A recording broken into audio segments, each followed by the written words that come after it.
명성과 논란으로 가득한 인생을 상상할 수 있습니까? 그것이 바로 나세르 엘손바치의 삶이었습니다. 그는 역사상 가장 상징적이고 논쟁적인 보디빌더 중 한 명이었습니다. 미스터 올림피아 대회의 스캔들과 스테로이드 사용에 대한 폭로까지. 나세르는 단순히 보디빌딩에 발자취를 남긴 것이 아니라 수많은 미해결된 의문을 남긴 채 비극적인 최후를 맞이한 인물이기도 합니다. 여기 그의 경력에서 가장 기억에 남는 순간들과 그를 죽음까지 따라다닌 논란들을 소개합니다. 나세르 엘손바티는 1965년 10월 15일 독일 슈투트가르트에서 세르비아와 이집트 혈통을 지닌 가족 사이에서 태어났습니다. 어릴 적부터 스포츠에 강한 관심을 보였으며 청소년기에 접어들면서 보디빌딩에 대한 진정한 열정을 발견하게 됩니다. 그는 굳은 결심과 놀라운 근면함으로 자신의 몸을 변화시키기 시작했고 곧 지역대회에서 두각을 나타내기 시작했습니다. 그의 보디빌딩 세계에서의 상승세는 눈부셨습니다. 1990년 그는 프로 데뷔를 하였고 짧은 시간 내에 국제 보디빌딩 무대에서 인정받는 인물이 되었습니다. 180cm의 키에 압도적인 근육질은 그를 경쟁자들 사이에서 독보적인 존재로 만들었습니다. 나세르의 커리어는 1990년대에 절정을 맞이하며 미스터 올림피아 타이틀의 강력한 도전자 중 한 명으로 자리매김했습니다. 이 권위 있는 대회에서 그는 수많은 인상적인 순간을 만들어냈지만 가장 큰 논란은 1997년에 벌어졌습니다. 그해 나세르는 미스터 올림피아 6회 우승자인 도리안 예이츠와 맞붙게 됩니다. 이 대결은 두 사람의 라이벌 관계가 절정에 달한 순간이었습니다. 디펜딩 챔피언인 예이츠는 6연속 우승을 노리고 대회에 출전했지만 그는 준비 과정에서 삼두근에 심각한 부상을 입었고 이로 인해 눈에 띄는 좌우 비대칭이 드러나게 되었습니다. 반면 나세르는 완벽한 컨디션으로 무대에 올랐고 균형 잡힌 대칭과 밀도 높은 근육으로 관중과 전문가들의 극찬을 받았습니다. 많은 전문가들과 팬들은 나세르가 더 우수한 피지컬을 가졌다고 평가했습니다. 하지만 심사 결과는 논란을 일으켰습니다. 도리안 예이츠가 우승자로 발표되자 관중들은 야유를 퍼부었고 심사위원들의 편파 판정에 대한 의혹이 제기되었습니다. 당시 IFBB가 상업적 이유와 미디어 효과를 고려해 도리안을 우승자로 유지하려 했다는 소문이 돌았습니다. 이 논란은 지금까지도 이어지고 있으며 제이 커틀러와 로니 콜먼 같은 보디빌딩의 전설들 또한 이에 대해 공개적으로 분노를 표했습니다. 커틀러는 공개적으로 결과에 동의하지 않는다고 밝혔고 이는 보디빌딩계의 부패와 편파성에 대한 의혹을 더욱 증폭시켰습니다. 이 1997년의 판정은 지금도 미스터 올림피아 역사상 가장 큰 논란 중 하나로 남아 있습니다. 또한 그는 임신 6개월처럼 배가 나온 남자를 때린 적 있다고 말해 추가 논란을 낳았습니다. 1997년의 논란은 단순한 결과에 그치지 않았습니다.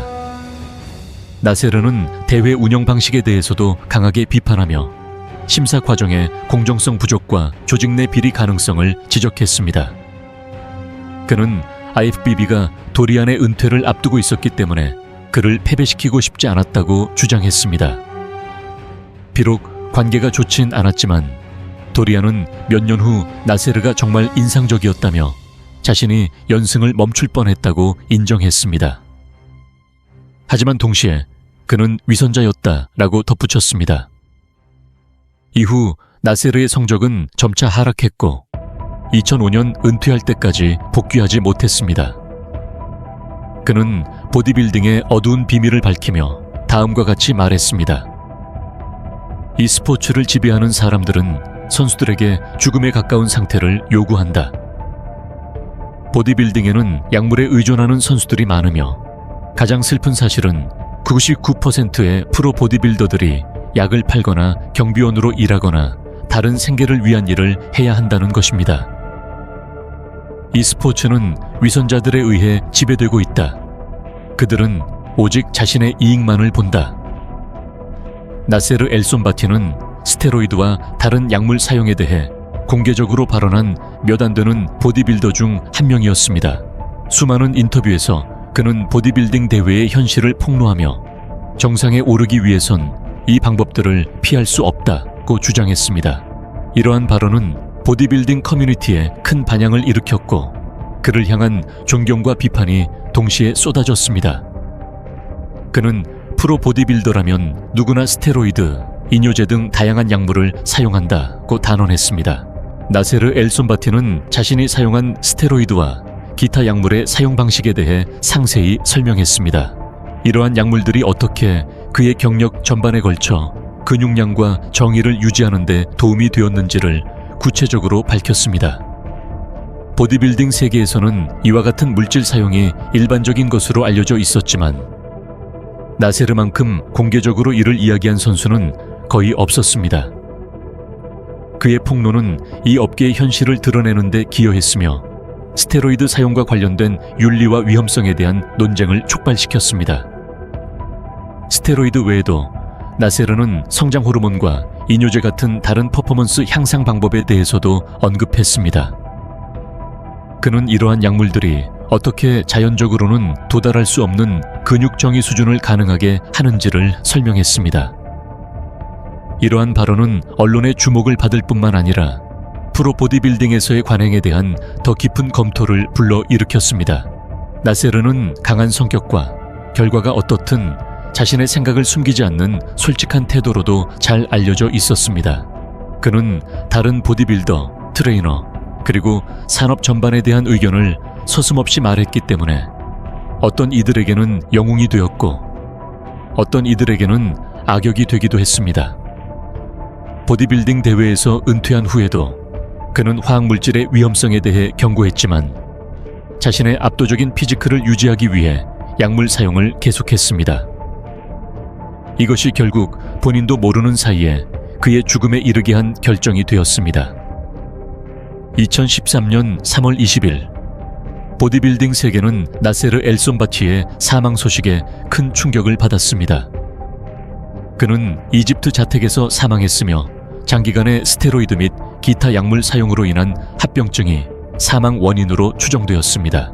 그의 죽음은 그가 오랜 경력 동안 사용해온 약물들의 위험성을 극명하게 드러내는 사건이었습니다.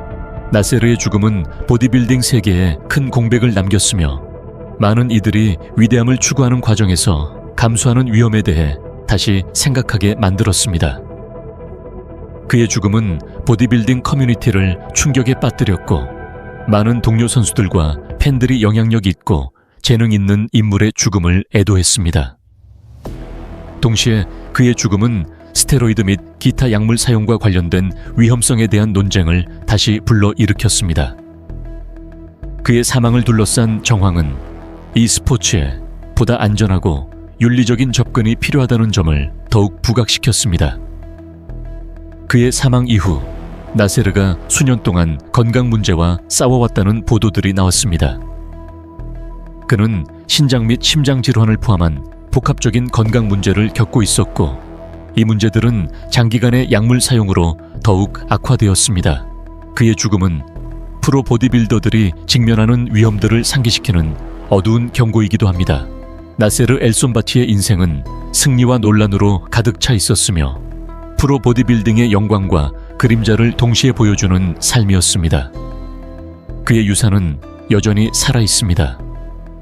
무대 위에서의 놀라운 성과뿐 아니라 이 스포츠의 어두운 면을 용기 있게 폭로한 사실로 인해 더욱 빛납니다. 하지만 만약 당신이 나세르가 정말 논란이 많았다고 느꼈고 보디빌딩 역사상 가장 충격적인 순간들을 알고 싶다면 이 영상을 꼭 보십시오. 지금 클릭하고 가장 스캔들한 결정들 뒤에 숨겨진 진실을 확인해 보세요.